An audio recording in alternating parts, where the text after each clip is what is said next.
My name is Danelle Maitland. I'm 28 years old, and until a few months ago, I believed I was the kind of person who stayed quiet, who absorbed things, who let family wounds scab over instead of tearing them open.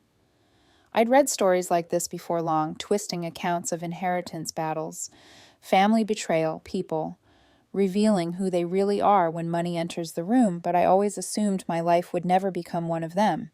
I was wrong. And once you see certain things, once you hear certain words spoken with a smile, you can't unsee them. You can't unhear them. This story began at my grandfather's funeral, but the truth is, it had been building for years. Harold Maitland was 87 when he died. Sharp-minded until the very end, stubborn in the way only men from his generation could be.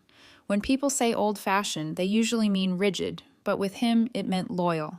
He showed up, always. When my mother was drowning in her own emotions and my father disappeared before I turned 6, Harold became my constant. He came to my school, plays my softball games, my awkward middle school choir recital. On random Tuesdays, he'd pick me up after school, and we'd sit in his garage eating sandwiches while he told stories about the Army, about building his first house with borrowed tools and borrowed faith. He made me feel safe in a world that rarely did. I was the one who took care of him at the end. Congestive heart failure, they said. The kind of diagnosis that doesn't kill you quickly, but instead erodes you piece by piece. The last 6 months were slow, painful, and deeply intimate. I moved into his house without anyone asking me to, because I knew no one else would. Harold didn't want to die in a hospital. He wanted his recliner, his dog curled against his legs, and music from the 1950s playing softly in the background. That's how it happened. I held his hand as he took his last breath. I read aloud to him from an old letter he asked me to retrieve from a hidden safe. At the time, I didn't understand why it mattered so much. I would soon. I was alone when he died. No aunts, no uncles, no cousins. So when the funeral came and the rest of my family arrived, in full force, dressed perfectly, and crying loudly, it felt rehearsed.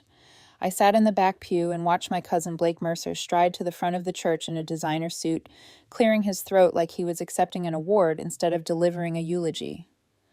Blake had always been like that, polished, charming, endlessly practiced. Growing up, he was the golden child, star athlete, top student, everyone's favorite. But behind closed doors, he was manipulative and self-serving and somehow always landed on his feet at someone else's expense.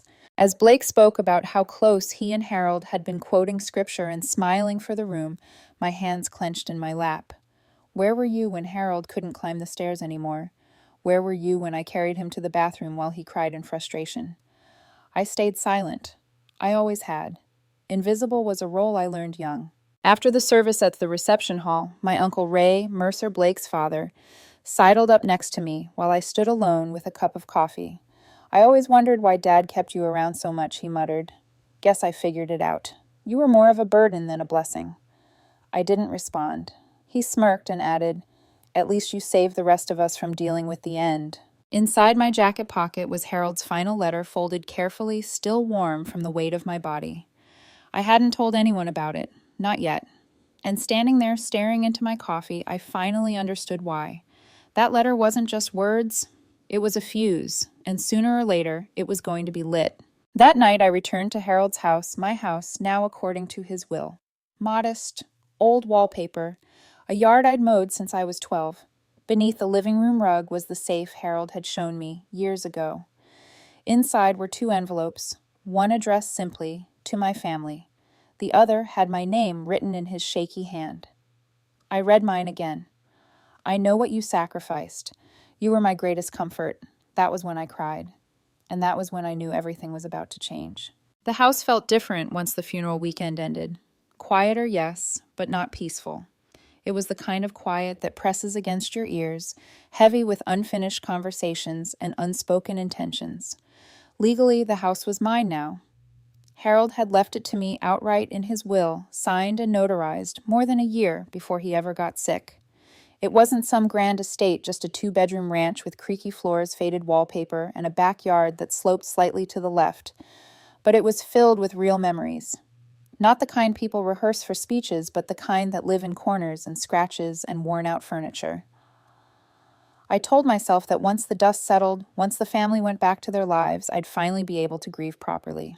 That illusion lasted exactly 7 days. Blake showed up the following Saturday morning. I was sitting on the front porch with a mug of coffee notebook open on my lap, trying unsuccessfully to journal my way through the fog in my head when his black SUV pulled into the driveway. He stepped out wearing sunglasses despite the overcast sky, moving with the kind of confidence that assumes permission without ever asking for it.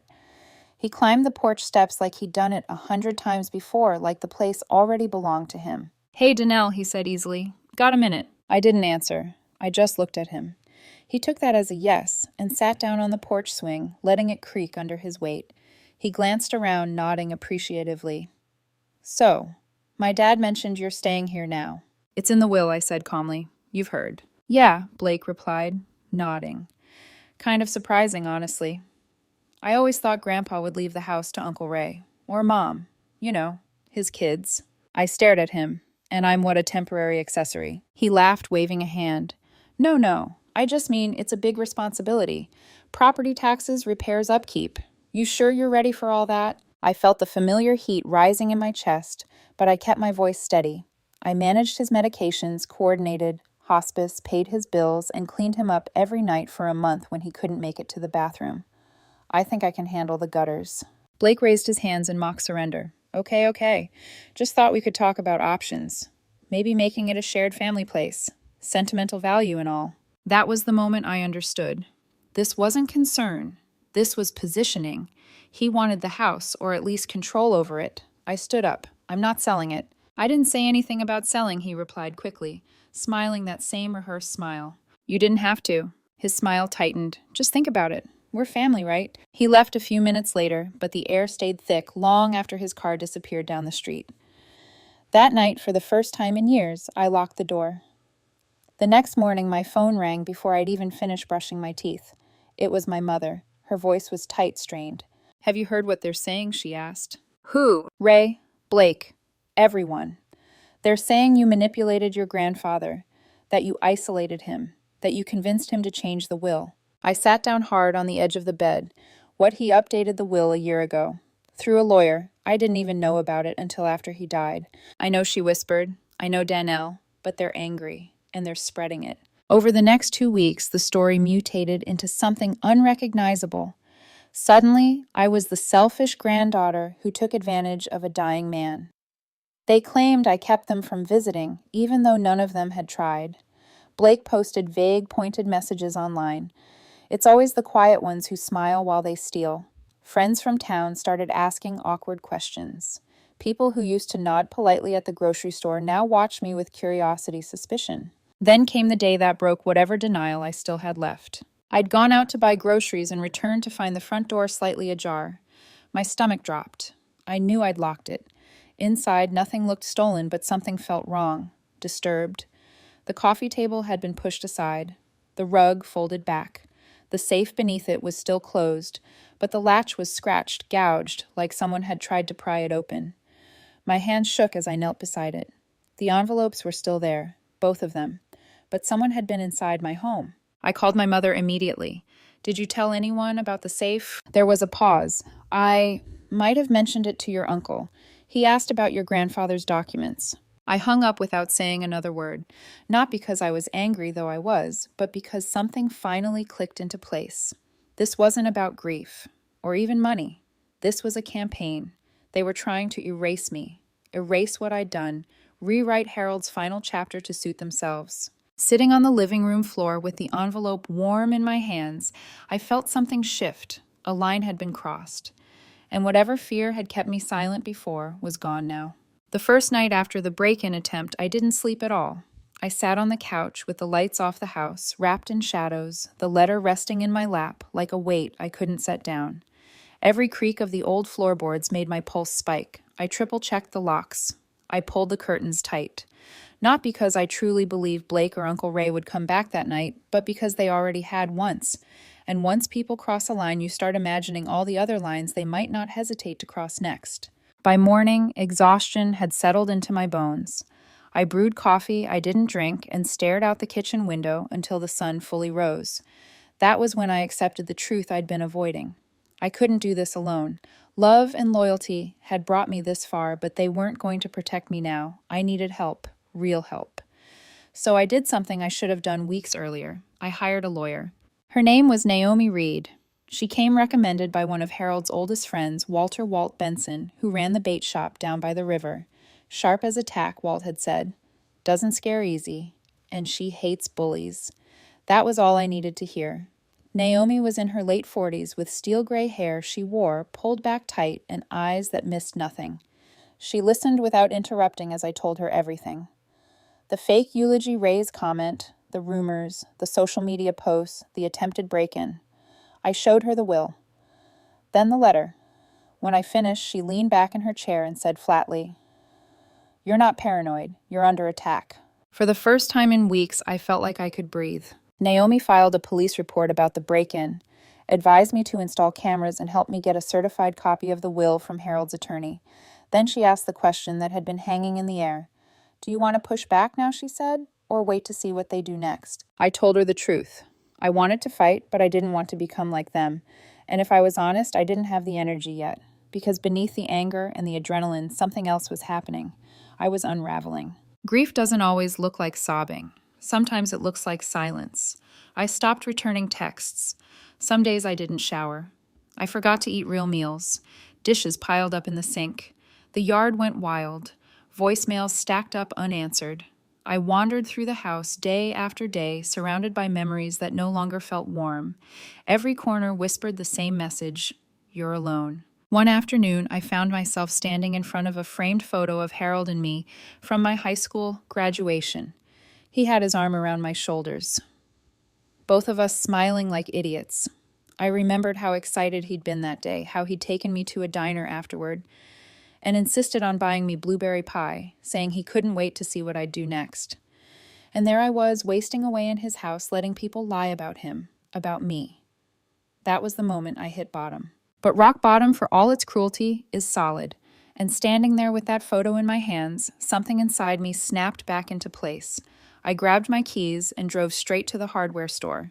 I bought paint, a power washer, a weed trimmer, and bags of mulch. When I got home, I didn't hesitate. I cleaned the gutters, scrubbed the siding, ripped out dead shrubs, and planted new ones. I fixed the leaky faucet. I rehung crooked frames. I swept out the garage until it felt like a new space. Each nail I hammered felt like reclaiming a piece of myself. I wasn't just fixing the house. I was reminding myself that I belonged there. That night, I called an old friend, Evan Miller, my college roommate. We hadn't spoken in months. He answered on the second ring. "You alive?" he joked. "Barely," I said. And then I told him everything. He listened, swore a few times, then said, "You need to get out of that town, even just for a day." He was right. The house had become both sanctuary and prison. I packed an overnight bag and drove 3 hours to his place. We drank terrible beer, played video games until 2 in the morning, and for the first time in weeks, I laughed. When I came back, I signed up for therapy. The counselor's name was Lynn Porter. She looked like a librarian and spoke like a drill sergeant. By the third session, I was finally saying out loud how invisible I'd always felt in my family, how loving Harold had cost me everything else. Lynn listened and said, "You were chosen for a reason. Don't let the guilt of others rewrite your truth." Around the same time, Naomi called. "They've officially filed to contest the will," she said. "Undue influence." I laughed, sharp and humorless. "They're desperate." "Yes," she replied, "and desperation makes people sloppy." She was right. I just didn't know how sloppy yet. Once the will contest was officially filed, everything shifted from rumor to record. It was no longer just whispered accusations and social media jabs. It was paperwork, legal language, a formal attempt to turn me from granddaughter into villain. Naomi forwarded me the documents Blake's lawyer submitted, and reading them felt like stepping into a warped version of my own life. According to them, I had isolated Harold during his illness. My presence in the home was described as coercive. They implied that my care had been less about love and more about control. I stared at the screen in disbelief. "They're saying I manipulated him when he was sick," I said when Naomi called to walk me through it. "They are," she replied calmly. "And they're wrong, which is fortunate for us." She explained what they were trying to do: paint Harold as mentally unsound, suggest that any decisions he made near the end of his life couldn't be trusted. Then she dropped the fact that made my hands go cold. They've subpoenaed his medical records. He didn't change the will when he was sick, I said immediately. He updated it long before. Exactly, Naomi replied. 14 months before he passed. 6 months before the heart failure diagnosis. His doctor documented that he was mentally sharp and fully aware. We'll have an affidavit by tomorrow. I let out a breath I didn't realize I'd been holding. For the first time since the funeral, I felt something close to confidence. They were reaching, and reaching meant panic. Blake, meanwhile, was unraveling in public. One day he posted photos of brunch in the city with captions about family and gratitude.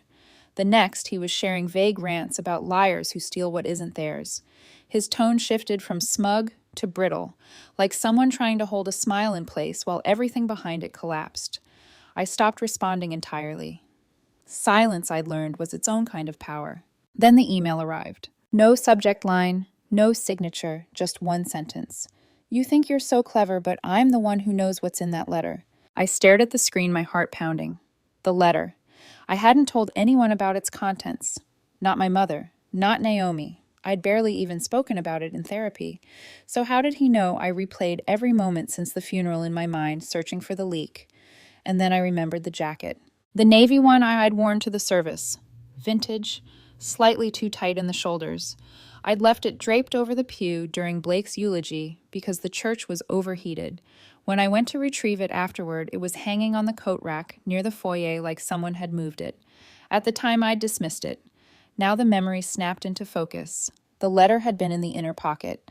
Blake had spent half the service near the foyer greeting people, positioning himself where everyone could see him. He'd seen it, maybe read it, or maybe Ray had. Either way, they knew enough to be afraid. That explained everything. The break-in, the urgency, the accusations. They weren't just trying to take the house. They were trying to bury Harold's final words before they ever saw daylight. I called Naomi and told her everything, the email, the jacket, my suspicion. She was quiet for a long moment. You're thinking about using the letter, she said. I am, I admitted. I just don't know how. It's your decision, she replied. But if they're claiming you manipulated him, the letter may be the clearest proof of who truly knew him. That night I reread Harold's words again. They weren't cruel. They were honest in a way that only someone facing the end can afford to be. He wrote about love and disappointment, about watching his family drift toward entitlement. He wrote about me, about trust. And for the first time, I stopped seeing the letter as a burden. I saw it for what it was, a truth they couldn't twist. By the time I put the paper down, I knew one thing for certain. I wasn't just defending myself anymore. I was preparing to expose them. Once I understood that Blake already knew what was in Harold's letter, any remaining hesitation fell away.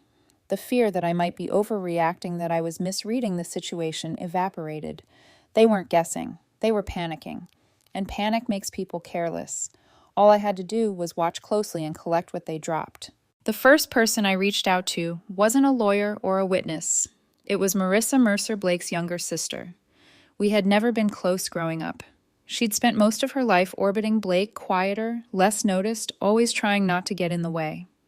Since the funeral, she hadn't posted anything, hadn't taken sides publicly. That silence mattered.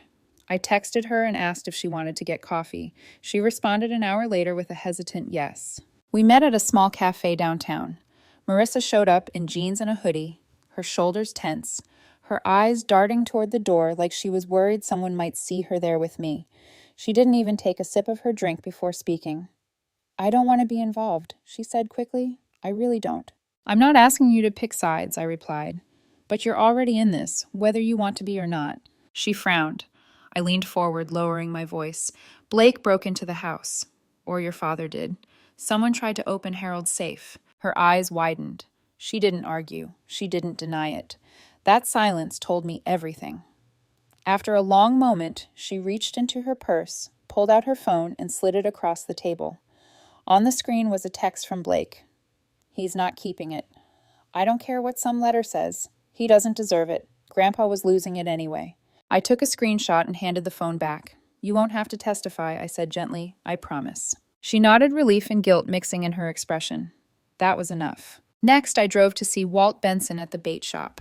The place smelled like river water and old wood, unchanged for decades.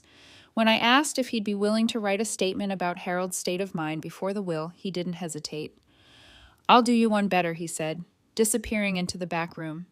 He returned with an old camcorder. Your grandpa and I recorded a fishing trip about a year before he passed. He talks about the house, about you, about the will. My mouth went dry. That footage wasn't just helpful, it was devastating. Over the next few days, my collection of evidence grew: the medical affidavit, the notarized, Will Blake's email, Marissa's screenshot, Walt's video. And then, like a gift wrapped in irony, the invitation arrived. A family memorial dinner, organized by Aunt Lorna Ray's wife and the self-appointed matriarch. She posted about it online like it was a community event, complete with white lilies and hashtags about unity. Blake was listed as the guest speaker. I didn't hesitate. I RSVP'd yes. The night of the dinner, I arrived on time, dressed simply, quiet, respectful, just as I always had been. I carried a box with me. Inside were printed copies of Harold's letter, 30 of them, each folded carefully sealed in plain envelopes. One copy, placed in a leather folder, was for Blake. The room buzzed with polite conversation as Blake took the podium, smiling, reliving a version of history that suited him. I waited until he finished, until the applause faded. Then I walked to the front, and placed the leather folder on the podium. Harold left a letter for all of us, I said calmly. I think it's time you read it. I began handing out the envelopes one by one. Gasps rippled through the room as Blake opened the folder and his face drained of color. I didn't stay to watch the collapse. I walked out into the cool night air, knowing the truth was finally in the room. I didn't drive away right away. I sat in my car across the parking lot with the engine off, hands resting on the steering wheel, watching the light from the event hall glow through the windshield. It pulsed softly like a heartbeat. Inside, the truth was unfolding without me. I knew the exact moment someone started reading the letter aloud. The noise level dropped suddenly, as if the room itself had taken a breath and forgotten how to exhale. Then came the reactions, gasps, a sharp intake of air, the scrape of chairs against the floor. Blake's voice cut through it, strained and defensive, trying to reclaim control. I didn't need to hear the words to know how he sounded. I'd heard that tone my entire life, the one he used when charm failed and the mask started to crack. Harold's letter didn't accuse. It didn't scream. It did something far more dangerous. It named things. It told the truth plainly, calmly, without malice.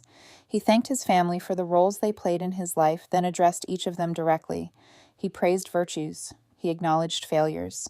And when he reached Blake, there was no cruelty, only clarity.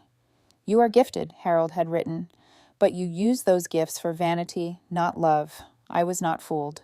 By the time Blake reached the paragraph about me, the room was already in chaos.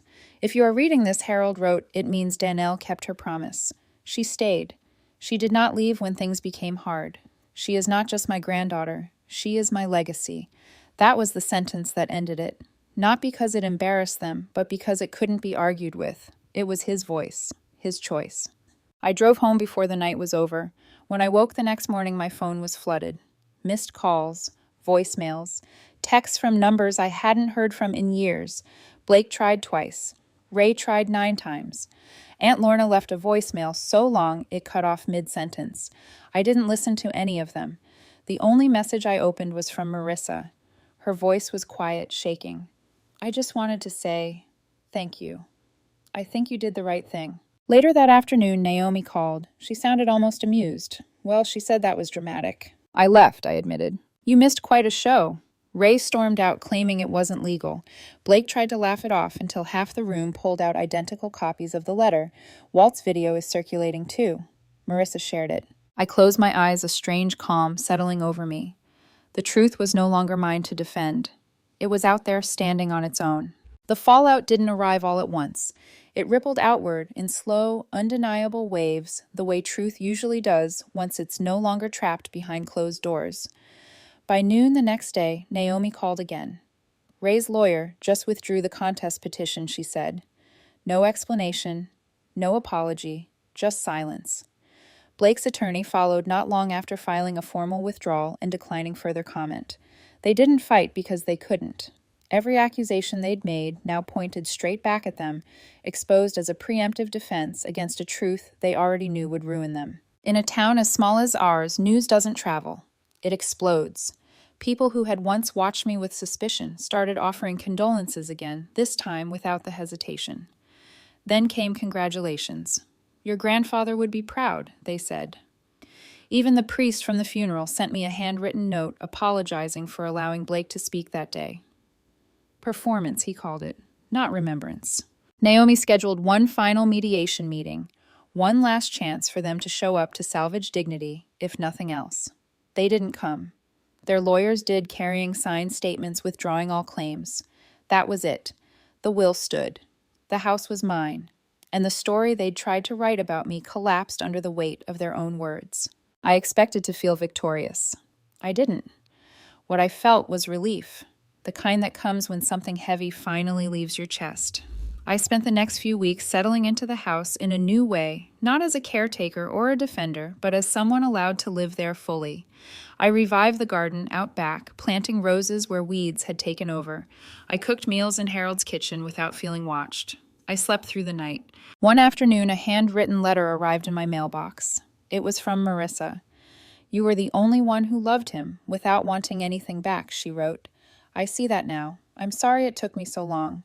I folded the letter carefully and placed it in the wooden box where I kept Harold's things. The last time I saw Blake, it was accidental. The farmer's market. He stood across the aisle pretending to scroll through his phone alone. When our eyes met, he didn't smile. He didn't speak. He just looked hollow. I walked past him like a stranger, because that's what he was now. The thing no one tells you about winning a battle like this is how quiet the aftermath becomes. No cheers, no dramatic closing arguments, just space. Space to sit with what was lost, what was defended, and what no longer needs your attention. The house settled into a rhythm that felt entirely its own mornings, filled with the smell of coffee. Evenings spent on the porch as the light faded across the yard Harold loved so much. I wasn't angry anymore. I wasn't even relieved. I was steady. One morning, as I sat in Harold's old rocking chair, I brewed his favorite coffee and watched the sun climb over the fence line. I took the letter out one last time, the paper creased now from so many readings. His handwriting still carried that familiar slant firm, even at the end. I didn't need to memorize the words anymore. They lived in me now. I folded the letter and placed it back in the wooden box with the others, the photos, the medals, the quiet proof of a life lived honestly. They had tried to erase me, to rewrite history in a way that made them comfortable, but I was still here, still standing. And for the first time, I understood something Harold had always known. Legacy isn't about what you take. It's about what remains when the noise fades. I closed the lid of the box, stepped back onto the porch, and let the chapter end on my own terms.